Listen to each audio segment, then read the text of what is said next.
আগামী শনিবার গণেশ চতুর্থীর দিন চালের পাত্রে রেখে দিন এই একটি জিনিস গোপনে, দেখবেন আপনার আর্থিক উন্নতি অনেক বেড়েছে। পরিবারের সকল মানুষ সুস্থ এবং নিরোগ থাকছে।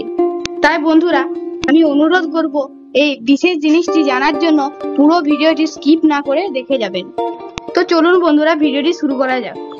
এদিন ব্রাহ্ম মুহূর্তে ঘুম থেকে উঠে মাতা পার্বতী এবং মহাদেব এবং গণেশের নাম নিয়ে দিনটি শুরু করবেন। যে বাড়িতে গণেশের আশীর্বাদ থাকে সে বাড়িতে মাতা পার্বতী এবং দেবাদিদেব মহাদেবেরও সমান আশীর্বাদ থাকে।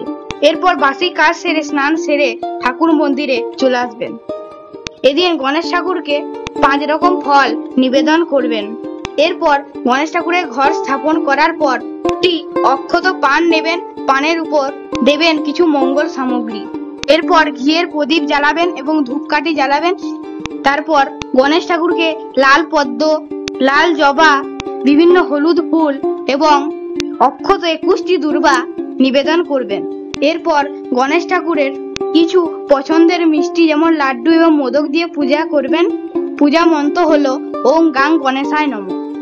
এরপর মাতা পার্বতী, দেবাদিদেব মহাদেব, গণেশ ঠাকুর, ঋদ্ধি সিদ্ধি এবং কার্তিক, সরস্বতী সকল দেবদেবীকে পূজা করবার পর আরতি করে পূজা সম্পূর্ণ করবেন। এরপর সন্ধ্যাবেলায় বাড়ির ঠাকুর মন্দিরে চলে আসবেন আবার। তারপর নিত্য দিনের মতো সন্ধ্যা দিবেন এবং পারলে গণেশ ঠাকুরের আরতি করবেন।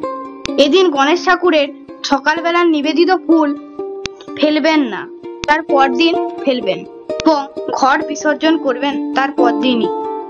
এবং তার পরদিন যে 2টি পান বা ঋদ্ধি এবং সিদ্ধি স্থাপন করেছিলেন সেটি একটি লাল কিংবা হলুদ কাপড়ে বাঁধবেন এবং আপনার বাড়ির চালের পাত্রে রেখে দেবেন।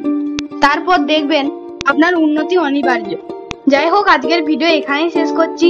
এই ধরনের আরো ভিডিও পেতে চ্যানেলটি